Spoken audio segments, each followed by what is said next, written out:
Do you know what the differences are between someone calling themselves a broker and an investment advisor? Between a salesman on commission and a real licensed investment expert? Did you know that the difference in how they can treat customers is big enough to cut your retirement in half? It is billions upon billions of dollars across the industry. Here is how the industry plays a bait and switch game on nearly every retail investment customer out there. Yes, this is your money that I'm talking about. Do you know that your licensed broker is probably calling himself an investment advisor to lure you into a sense of trust, and not because he's an actual investment advisor registered with the Securities Commission? Here is how the industry plays a bait and switch game on nearly every retail customer. Yes, this is about your retirement. So let's get started. First, here's the payoff for the investment industry to fool, mislead, or defraud you. We know that by adding just 2% to your investment costs or fees will cause your future retirement to be cut in half when compounded over a 35-year period. And the other half will be in the pockets of your broker and his company. So then you say, but my advisor is here to protect me from financial harm. And here's where I have to stop that comment and say, I'm so glad you brought up that advisor protecting you idea, because that's the foundation for the bait and switch. The first act is called the pledge. The magician shows you something ordinary, but of course, it probably isn't. What if it turns out that the person you are most likely to turn to for professional advice is not even a licensed professional? The second act is called the turn. Furthermore, what if that person you turn to for advice has massive incentives to harm your interests to earn themselves more money? He's obsessed with discovering your method. The magician makes this ordinary something. What if that person no longer even has rules that say the advice they give you must be in your best interest? Do something extraordinary. Unfortunately, if some or all of that were true, then it would resemble some rather fraudulent game being played upon you. Now you're looking for the secret. I really hope you keep watching if you're saving and investing to retire someday. But you won't find it. That's why there's a third act called the prestige. What I'm going to share with you in this video is an illustration of why the person calling themselves your advisor, A, does not have to be a real advisor, and B, does not have a duty to protect you, or as the doctors say, to do no harm, and C, is in fact most likely nothing more complicated than a commission salesperson, and is the most likely person to add 2%, 4%, and as high as almost 6% to your investment fees at times. This information is very important because if you remain in the dark, you'll very likely retire with far less than half as much money as you should have, or you may be forced to work another 10, 20, or 30 years to make up for it, especially if you get the help of an investment salesperson who is posing as an advisor. I know what you really are! Let's move past all the jargon and get right to the point. If you were to look at all the possible names, titles, and designations behind the financial people, you would find hundreds of designations. And the point I'd like to help the public learn is that there are really only 3 types of actors in the investment theater. So let's simplify this alphabet soup of confusion, shall we? Actor number 1 is you, a fellow with a few $1,000s to invest or a few million. Actor number 2 is a professional money manager, someone who invests and studies money for a living and helps other people manage and invest their money. These guys are pros and they are actually registered as advisors. Here's one of the top advisors in the world and one whose every word I read and follow. This man is not an investment salesman. Actor number 3 is any broker, salesperson, or middleman, usually on a commission, sometimes on a fee based upon your assets. But usually they're only paid if they can put a deal together, put on a trade, or capture your assets. These are the folks that your father might have warned you to be careful around. I know because I worked 20 years with this group. Some of them might even be professional, but the true problem arises when nearly each and every salesperson pretends to you that he is the professional money manager person. If this happens, then we are starting to get into misrepresentation. And I remember what my father also used to say to me, any man who will lie to you will also steal from you. In truth, the sales guy or the broker is under extreme pressure by his firm to achieve or leave, to sell or get out of the business, to smile and dial on the telephone. You get the point. In defense of most of these folks, can you believe I worked for 20 years without ever seeing what my license said? Heck, without ever seeing or touching a license. Walk into any investment advisor's office today and see what license is on the wall, and you'll see what I mean.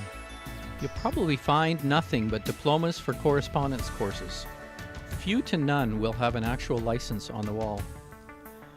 There are 150 companies in Canada who are real, live, licensed advisors and act as professional money manager experts for really informed investors. These people call themselves advisors, and they actually have to give you a written promise to put your interest ahead of their own. These folks are pros. They are investment people who are both professional and have a do no harm oath and promise to the customer. You get the point.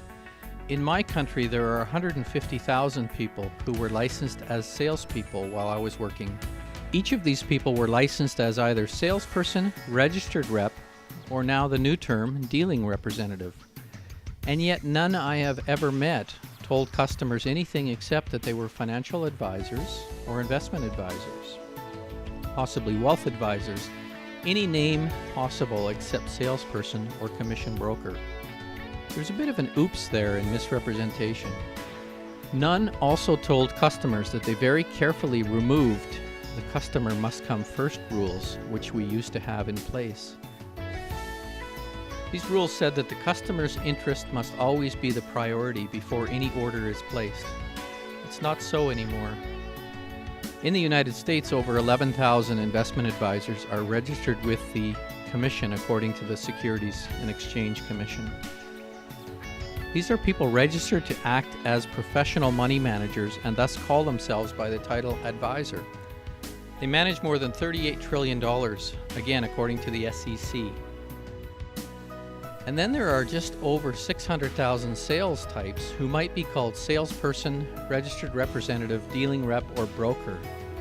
One of the best ways for a salesperson to gain the trust of customers is to convince them that they are one of those advisors with special wealth management experience and perhaps a duty to give honest advice, perhaps even implying that it is advice that you can trust.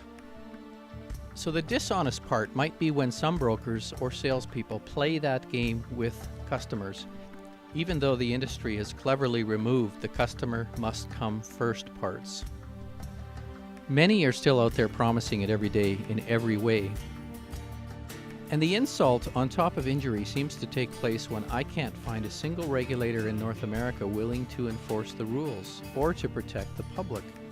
The ones I'm most familiar with are totally paid by fees levied on the investment industry. So there's an extreme danger of conflicts of interest and loyalties getting in the way of protecting the public. That is why some of you should go and get your money back. I believe that with this video, you can find the proof where some salespeople may have misled you and given you something other than what you were told you were getting.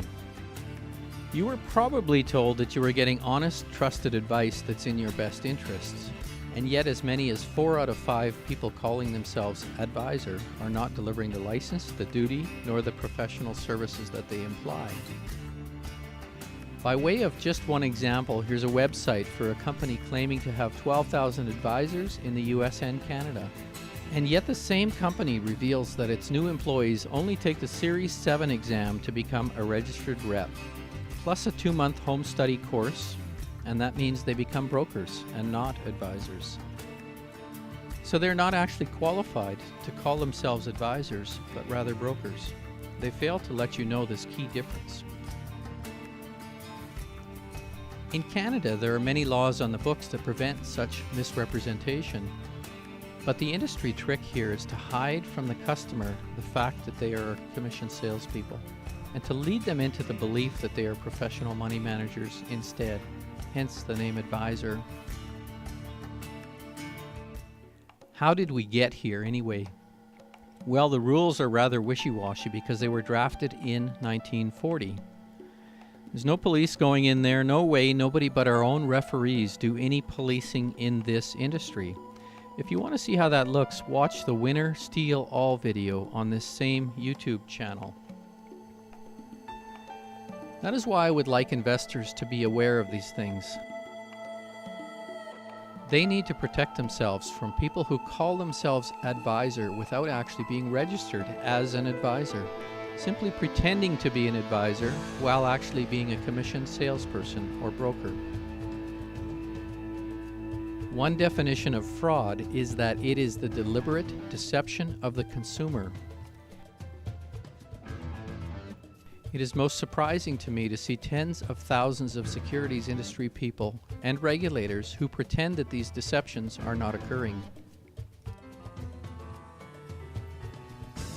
Or worse, are willfully blind to the rules and ignoring them for loyalty, future job prospects, or other gain. Which reminds me, about that trusted part, just for the doubters. Sure, it used to be commonly accepted in law that anyone who calls themselves an advisor must have to act like one, even if they're not licensed as one. Well, guess again. New rules in a self-regulating industry now say that the advice or product sold by a salesperson who calls himself an advisor does not have to be in the customer's best interests. And the only standards that a broker salesperson now must meet is the standard of suitability. Let me show you how the watered-down suitability standard puts billions into the pockets of brokers. I'll use an example to try and make my point. Please follow the logic. Here's a vacuum cleaner guy who books an appointment to talk about home air purification because he does not want you to know he's a door-to-door vacuum salesperson. And his suitability obligation is met by selling you a vacuum for about $3,000 that you could buy anywhere for $300. It's suitable, yes, because it is a vacuum. It's in the best interests of no one except the salesperson. Imagine doing that same trick in the investment industry, which makes billions of dollars by selling investments which are not in the client's best interest. If I hired a lighting designer for my home, a person with a best customer interest and a do-no-harm type of duty, they would probably provide me with an entire system of lights, wiring, switches, and drawings. Yet if you were to ask a person with a suitability standard as their only requirement, you could end up with candles. Now, of course, this example is extreme, and most lighting consumers can tell the difference. But apply that same suitability test to the investment industry, and this loose requirement allows vulnerable customers to be sold nearly anything.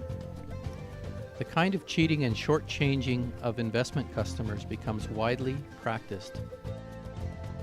How can possibly any regulated bank have something on its books that's totally unregulated, that for all intents and purposes is the same thing the bank does?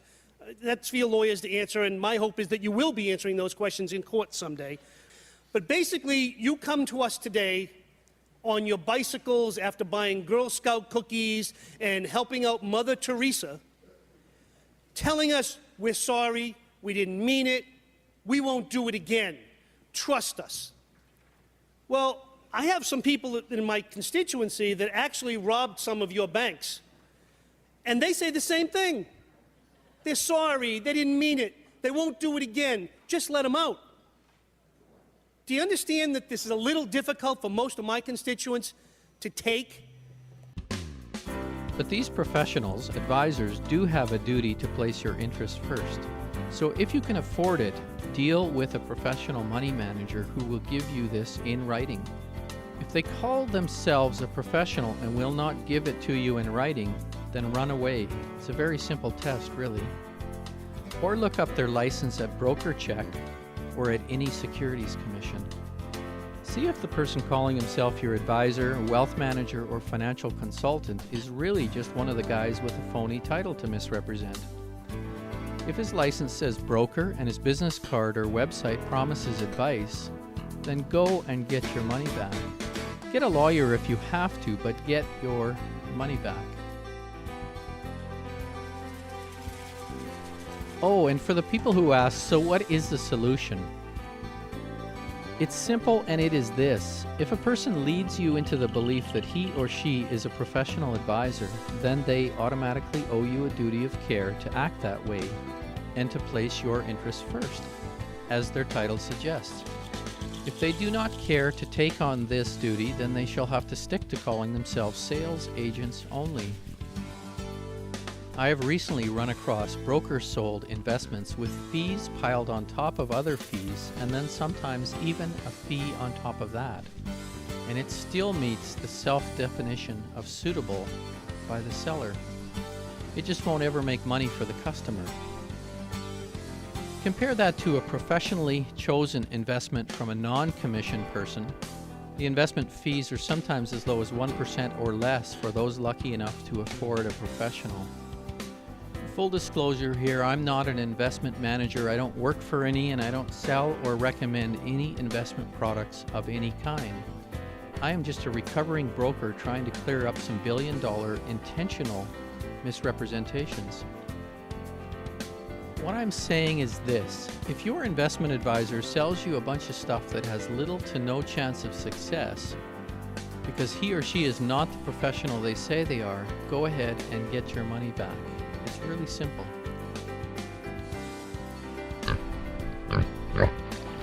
They say if you want clean water, you first have to get the hogs out of the creek. Well, if you want honest, objective investment information, you might want to clean the commission sales hogs out of where you get your advice from. I'm just saying.